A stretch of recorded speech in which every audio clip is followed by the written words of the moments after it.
Накануне вечером в столице Коми прошла акция «Огненные картины войны». Провели ее активисты движения, волонтеры Победы, сотрудники МЧС, представители юнармии и члены правительства региона.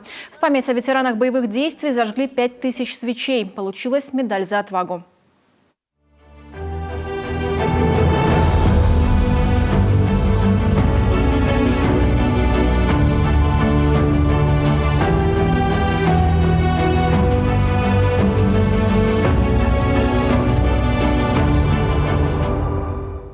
Эта медаль, она во все времена ценилась в армии, будь то Великая Отечественная война, будь то любые иные локальные войны или конфликты.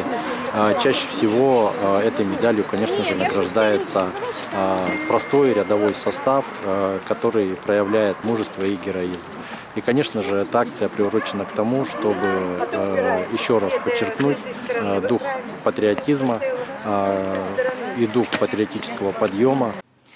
1 июля в России впервые отмечается праздник День ветеранов боевых действий. Это день памяти всех тех, кто принимал участие в вооруженных конфликтах и отстаивал безопасность и интересы страны, как сейчас это делают наши солдаты на Украине.